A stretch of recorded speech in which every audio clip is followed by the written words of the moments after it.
नमस्कार। 9 की 9 खबर में आपका स्वागत। मैं राहुल ओझा आपके साथ। अररिया से बड़ी खबर है, जहां पुलिस अपराधी के बीच मुठभेड़ हुई, घायल अपराधी की मौत की खबर है। पुलिस की गोली से चुनमुन झा घायल हुआ था, जिसकी इलाज के दौरान अब मौत हो गई है। सदर अस्पताल में इलाज के दौरान मौत हो गई है। सुबह 4 बजे इसका एनकाउंटर किया गया था। मुठभेड़ में एसटीएफ के 3 जवान घायल भी हुए हैं। नरपतगंज थाना प्रभारी भी घायल बताए जा रहे हैं। तो देखिए, सुबह 4 बजे एनकाउंटर हुआ था, जब इस अपराधी को पकड़ने के लिए पुलिस पहुंची हुई थी, लेकिन बताया जा रहा है कि फायरिंग चुनमुन की तरफ से भी की गई और उसके और भी कुछ साथी वहां पर मौजूद थे। चुनमुन झा को गोली लगी पुलिस की, जिसके बाद अब इलाज के दौरान उसकी मौत की खबर सामने आ रही है। तो देखिए, लगातार जो पुलिसिया कार्यशैली है, एसटीएफ की कार्यशैली है, वो अब बिहार में बदली हुई दिखाई दे रही है, जहां पर लगातार अपराधियों के एनकाउंटर किए जा रहे हैं। गोली का जवाब जो है गोली से दिया जा रहा है और इस कार्यशैली के तहत लगातार पुलिस आगे बढ़ रही है। तो ये बता दें कि नरपतगंज थाना प्रभारी जो है वो घायल हुए हैं, यानी कि जो पुलिस के कई जवान हैं उनके भी घायल होने की खबर है, जो इलाजरत है। लेकिन जिस तरीके से लगातार मुंहतोड़ जवाब अपराधियों को दिया जा रहा है, क्योंकि जब मुठभेड़ हो रही है तो वो अपराधी भी पुलिस को निशाना बना रहे हैं और पुलिस भी उन्हीं के भाषा में उनको जवाब दे रही है और गोलियां दाग रही है। और ऐसे में अब खबर सामने आ रही है कि जब ये एनकाउंटर हुआ था और अब मौत हो गई है इस अपराधी की। 3 तस्वीरें इस घटनाक्रम से जुड़े हुए दिखा रहे हैं, जहां एक अपराधी की मौत हुई है, पुलिस अपराधी के बीच मुठभेड़ होती है। आरा तनिष्क लूटकांड का आरोपी था, जिसकी मौत हो चुकी है। तो कई ऐसे लूटकांड जिनमें ये वांटेड थे, इनकी तलाश लगातार पुलिस की टीम कर रही थी। और ये तीसरी तस्वीर चुनमुन झा की दिखा रहे हैं, जिसकी अब मौत हो चुकी है। तो देखिए, इस पूरी घटनाक्रम के बाद से मौके पर, घटनास्थल पर टीम की मौजूदगी भी है और बताया जा रहा है कि जो अपराधी भाग निकले थे उनको पकड़ने के लिए भी लगातार पुलिस सब एक्शन में दिखाई दे रही है, क्योंकि संख्या इनकी ज्यादा थी। लेकिन इन सब के बीच चुनमुन झा को गोली लगी और अब उसकी मौत हो चुकी है। अररिया से बड़ी खबर है, जहां इनकाउंटर में अपराधी चुनमुन झा की मौत हो गई है। हमारे साथ सदर अस्पताल के डॉक्टर हैं। सर, ये क्या अभी अपडेट है जो गोली लगने से जो हुई है? देखिए, एक चुनमुन झा नाम के व्यक्ति थे और उनको लाया गया पोस्टमार्टम जांच करवाने के लिए। हमने जांच किया, पता चला ईसीजी करके, और मैंने सारा प्रक्रिया किया तो वो डेथ है। गोली लगी? हाँ, गोली लगी हुई है और उनकी डेथ हो गई है। कितना गोली जो है? देखिए, एंट्री पॉइंट हमको 6 से 7 के आसपास मिला है, एंट्री पॉइंट है। अब तो जांच प्रक्रिया है, उसका एक्सरे करेंगे, पोस्टमार्टम करेंगे तो पता चलेगा कितना गोली इसके अंदर है। क्या नाम है sir? Doctor Pradeep Kumar, medical officer, सदर तो अस्पताल। तस्वीर में साफ तौर पर आप देख सकते हैं कि अररिया सदर अस्पताल में जो है अपराधी चुनमुन झा का जो है सब पड़ा हुआ है। और जिस तरीके से सुबह जो है करीब 4 बजे यह इनकाउंटर की घटना हुई है, जहां पर 5 पुलिसकर्मी, जिसमें कि एक नरपतगंज थाना अध्यक्ष जो है वो और एसटीएफ के कर्मी जो है घायल हुए। हालांकि जो पुलिसकर्मी और जो एसटीएफ के कर्मी हैं वो फिलहाल सुरक्षित हैं। और अररिया की सबसे बड़ी खबर सामने यह आ रही है कि तनिष्क लूटकांड सहित कई दर्जनों मामले जिस अपराधी पर थे, इनकाउंटर में वह अपराधी चुनमुन झा की मौत हो गई है। सतीश कुमार, न्यूज़ 18 अररिया। और सतीश हमारे साथ न्यूज़ 18 संवाददाता जुड़ गए हैं। सतीश, अब कार्यशैली जो है पुलिस की, एसटीएफ की, वो बिहार में बदली हुई दिखाई दे रही है, यानी कि गोली का जवाब गोली से दिया जा रहा है। अभी इस मामले में अपडेट क्या है? जो अपराधी था उसकी मौत हो चुकी है। जी, बता देंगे जिस तरीके से बीते दिनों जो है बिहार के पुलिस के मुखिया ने जिस तरीके से साफ तौर पर निर्देश दिया था, और उसकी बानगी है कि जो यह क्रिमिनल है, कई मामलों में वांछित था। पूर्णिया और आरा में जो तनिष्क लूट कांड है उसमें इसकी संलिप्तता बताई जा रही है। और अररिया एसपी अंजनी कुमार ने साफ तौर पर कहा है कि यहाँ पर सुबह 4 बजे से जो है यहाँ पर जो घटना हुई नरपतगंज थाना क्षेत्र में, और यहाँ पर बता दें कि नरपतगंज थानाध्यक्ष विकास कुमार को भी चोट लगी है, वो घायल है। और एसटीएफ के जो जवान है वो भी घायल है, लेकिन सभी पुलिसकर्मी और जो जवान है सुरक्षित हैं। लेकिन इस इनकाउंटर में जो है वह जो अपराधी है जिसने एक खौफ मचा कर रखा हुआ था अररिया ही नहीं, पूर्णिया ही नहीं, बल्कि बिहार भर में वह अपराधी जो है चुनमुन झा उसको इनकाउंटर में ढेर कर दिया जाता है। तो एक बड़ा मैसेज है ऐसे अपराधियों के लिए जो कानून व्यवस्था को अपनी हाथों में लेते हैं। और बता दें कि एक अन्य अपराधी, कुल 2 अपराधी थे यहाँ पर। एक अपराधी जो चुनमुन झा था उसे इनकाउंटर में ढेर कर दिया गया है, और एक अन्य अपराधी नरपतगंज थाना क्षेत्र में जो है पुलिस अभी भी दबिश बनाने का प्रयास कर रही है, वो फरार हो गया है। तो एक तस्वीर जो है उभर कर सामने आई है कि बिहार में इन दिनों हालिया जो घटनाएं हुई है उसमें पूर्णिया तनिष्क लूटकांड कहें या आरा का कहें या अररिया में जिस तरीके से एएसआई और जिस तरीके से मुंगेर में एएसआई की मौत हुई थी, तो अपराधियों के लिए एक साफ मैसेज है बिहार पुलिस का कि अपराधी जो है वो बचने वाले नहीं है। और नरपतगंज थाना क्षेत्र में फिलहाल जो है वो पुलिस जो है अभी दबिश बनाने का प्रयास कर रही है। एक अन्य अपराधी जो भागा हुआ था, बता दें कि अररिया के पलासी थाना क्षेत्र का जो है यह मजलिसपुर गांव का यह रहने वाला चुनमुन झा था, जो पहली बार जो नाम सामने उभर कर सामने आया था। और यह जो है तनिष्क लूटकांड जो हुआ था पूर्णिया में, बड़ा लूटकांड हुआ था जिसमें कई तरीके से पुलिस ने प्रेस कॉन्फ्रेंस से पूर्णिया में किया था। तो चुनमुन झा को पुलिस मुठभेड़ में जो है ये एसटीएफ द्वारा जो मुठभेड़ हुई उसमें ढेर कर दिया गया है। और फिलहाल एक जो अन्य जो अपराधी था चुनमुन झा के साथ में, उसकी गिरफ्तारी का प्रयास चल रहा है। ऐसे में बिहार पुलिस की मंशा साफ है कि जो अपराधी हैं, जो अपराध करेंगे वो बचेंगे नहीं। जी बिल्कुल। सतीश, एक और तस्वीर देख पा रहे हैं जहां पर जिस घटना स्थल पर एनकाउंटर किया गया उसकी घेराबंदी की गई है, वहां भी कुछ पुलिस जवानों की मौजूदगी है। और कौन कौन सी टीम है वहां पे, अभी क्या हो रहा है वहां? जी बता दें कि नरपतगंज थानाध्यक्ष विकास कुमार जिस तरीके से घायल हुए हैं, तो उनका इलाज यहाँ सदर अस्पताल में चल रहा है। लेकिन जो नरपतगंज थाना क्षेत्र का जो यह थलहा नहर इलाका पड़ता है, चारों तरफ खेत है, नहर बीच होकर गुजरता है, तो अगल बगल जो गांव है पुलिस लगातार छापेमारी कर रही है। वहां पर एसटीएफ के कुछ जवान हैं और अररिया की पुलिस की टीम है, वो छापेमारी लगातार कर रही है कि चुनमुन झा जो कुख्यात अपराधी था, उसका जो सहयोगी था, उसकी भी गिरफ्तारी संभव हो सके। तो पुलिस लगातार नरपतगंज थाना क्षेत्र में लगातार दबिश बनाने का प्रयास कर रही है। जी चलिए, शुक्रिया सतीश इस अपडेट के लिए आपका। तो देखिए, जो चुनमुन झा अपराधी था वो अब उसकी मौत हो गई है, ढेर किया जा चुका है, एनकाउंटर हुई थी, उसे गोली लगी थी। सुबह 4 बजे की घटनाक्रम जो है वो सामने आई थी। हालांकि बताया जा रहा है कि चुनमुन के साथ एक और अपराधी था जिसको पकड़ने के लिए लगातार उस इलाके में दबिश एसटीएफ की टीम दे रही है।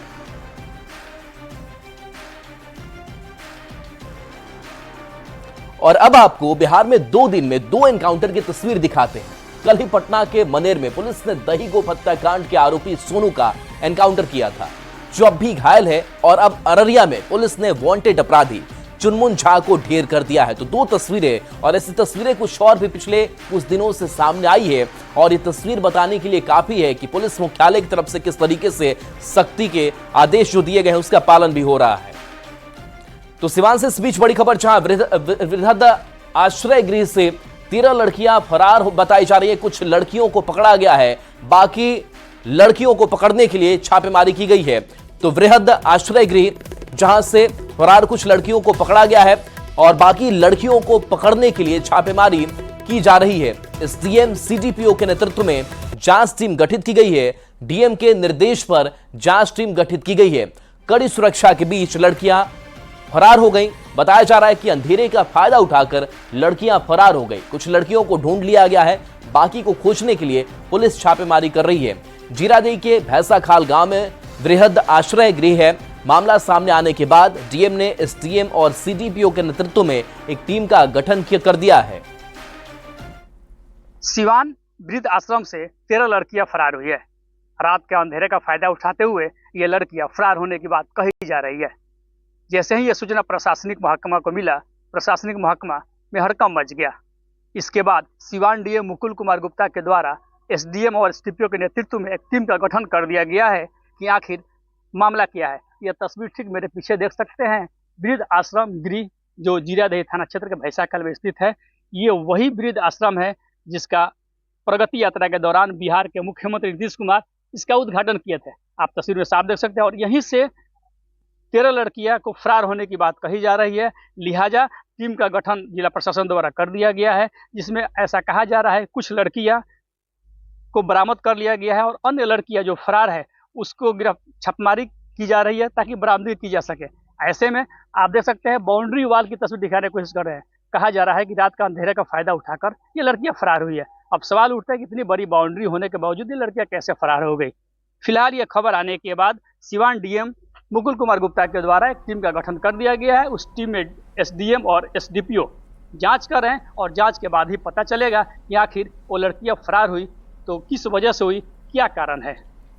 खबर आने के बाद जहां प्रशासनिक महकमा में हड़कंप मचा हुआ है, तो वहीं इस फरार होने के बाद जो सिवान के डीएम है वो एक्शन में है और उनका कहना है कि जो लड़की फरार हुई है उसकी बरामदगी के लिए छापेमारी की जा रही है। कुछ लड़कियों को बरामद कर लिया गया है। वहीं इस मामले में जो भी दोषी होंगे उन पर कार्रवाई करने की बात डीएम द्वारा कही जा रही है। मृत्युंजय सिंह, न्यूज 18 सिवान। अब बात करते हैं भागलपुर की, जहां पुलिस पर हमला मामले में कार्रवाई लगातार जारी है। आरोपियों को पकड़ने के लिए पुलिस जिले में विशेष अभियान चला रही है। डीएसपी के नेतृत्व में पुलिस ने सुल्तानगंज थाना क्षेत्र के अलग अलग गांव में छापेमारी करते हुए 8 आरोपी को गिरफ्तार कर जेल भेजा है। गंज थाना के द्वारा ही पुलिस पर हमला के संबंध में जो है कुल 8 व्यक्तियों को जो है गिरफ्तार किया गया है। ये कांड संख्या 606/23 से संबंधित है।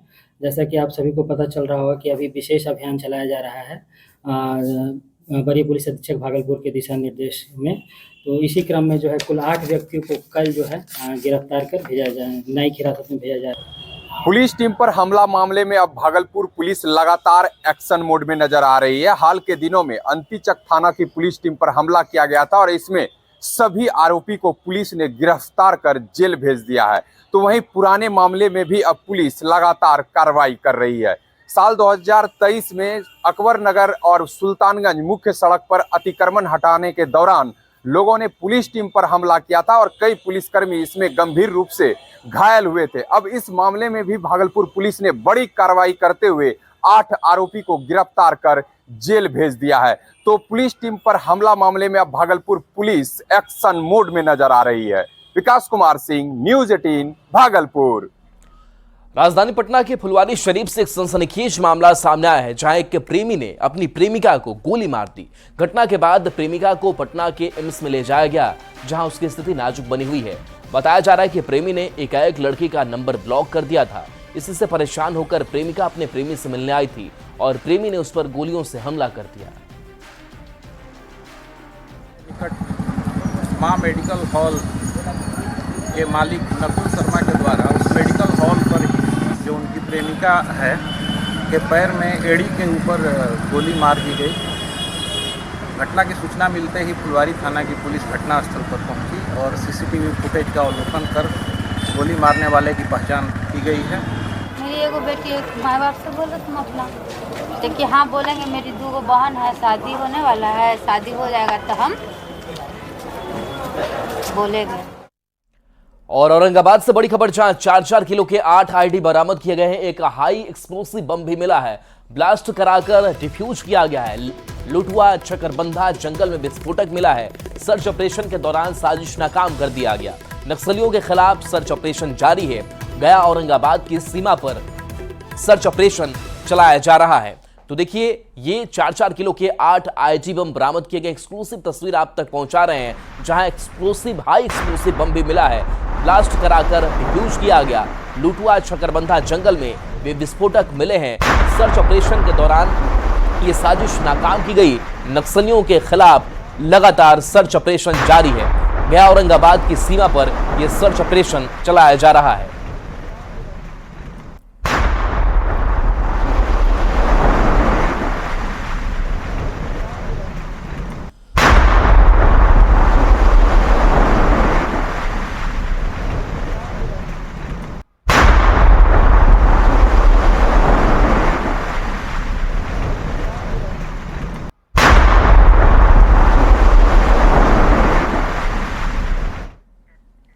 बढ़ेंगे आगे, खबर धनबाद से है, जहां सदर थाना क्षेत्र के इनक्लेव अपार्टमेंट में रहने वाले राजीव सिंह ने 17 मार्च को फांसी लगाकर आत्महत्या कर ली थी। आत्महत्या से पहले बनाया गया राजीव का वीडियो तेजी से वायरल हो रहा है। इसमें राजीव सिंह ने खुदकुशी की वजह बताई। वीडियो में राजीव सुसाइड के पीछे अपनी पत्नी, चचेरा भाई, ससुर के साथ साथ पत्नी के भाई और भाभी को जिम्मेदार ठहराते दिख रहे हैं। वीडियो में मृतक राजीव सिंह ने आरोपियों पर कड़ी कार्रवाई की मांग की है। खुदकुशी से पहले राजीव ने एक सुसाइड नोट भी छोड़ा है, जिसे मेल के जरिए भी भेजा गया था। पुलिस ने सभी फुटेज और सामानों को जब्त कर लिया है और जांच के लिए एफएसएल में भेज दिया है। पूरे मामले में राजीव के भाई ने मृतक की पत्नी और दूसरे आरोपियों के खिलाफ थाने में केस दर्ज कराया है। पुलिस पूरे मामले की जांच में जुटी है। और रांची से बड़ी खबर, जहां 2 गुट में मारपीट और गोलीबारी हुई है। अंधाधुंध फायरिंग में 3 लोग घायल हैं। मारपीट में भी एक व्यक्ति घायल है। घटना स्थल से गोली खोखा बरामद किया गया है। सभी घायल रिम्स में भर्ती कराए गए हैं। डोरंडा के बेलदार मोहल्ले की यह घटना सामने आई है। तो एक ही समुदाय के 2 गुट में गोलीबारी हुई है। पूरी घटना की जांच में पुलिस जुटी हुई है।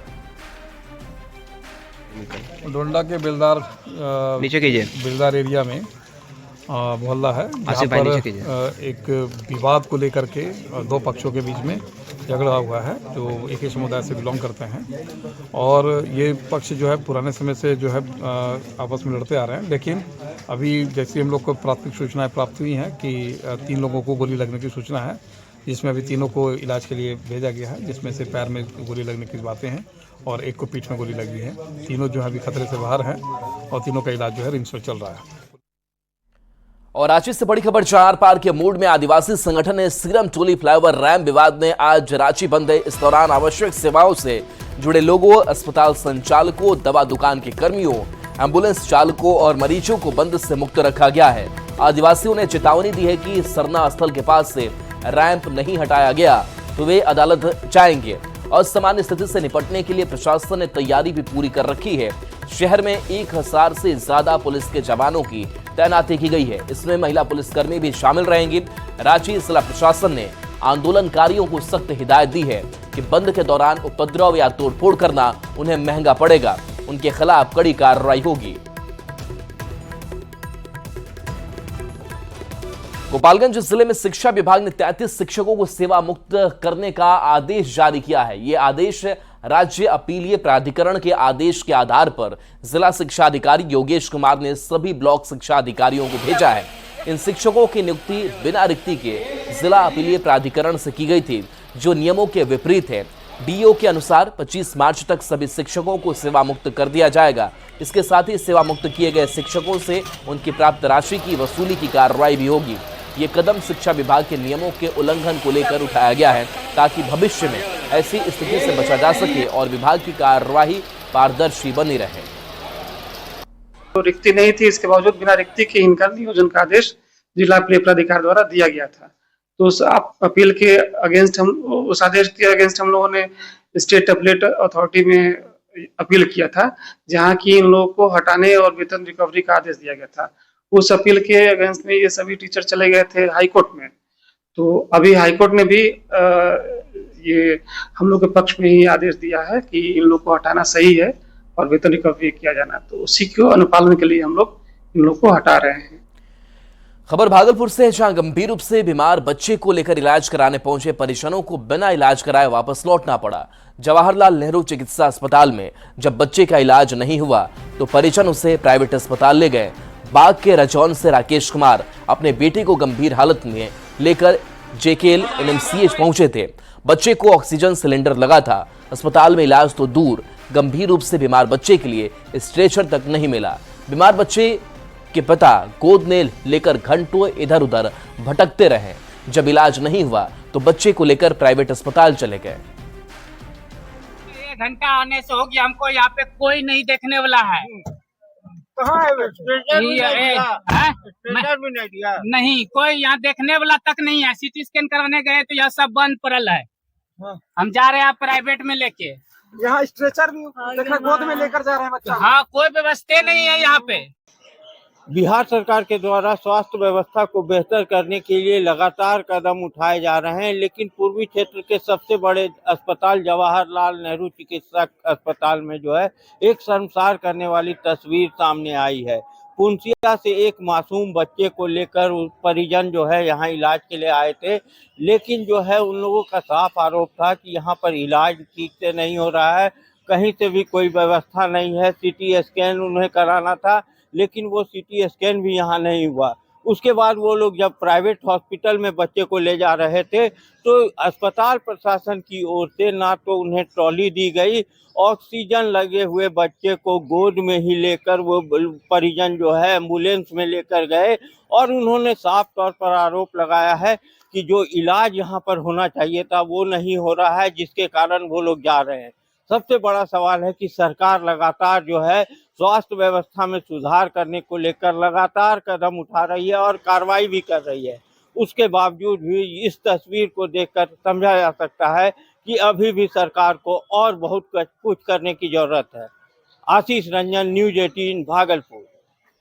मुजफ्फरपुर में एईएस के मामलों में भी बढ़ोतरी होने लगी है। जिले में करीब 6 दर्जन मामले सामने आ चुके हैं, जिसको लेकर जिला प्रशासन और स्वास्थ्य विभाग अलर्ट मोड पर है। एईएस को लेकर मुजफ्फरपुर सदर अस्पताल में विशेष तैयारी की गई है। सदर अस्पताल के एमसीएच बिल्डिंग में 10 बेड का स्पेशल एईएस वार्ड बनाया गया है, जिसमें सभी अत्याधुनिक मशीनें भी लगाई गई हैं।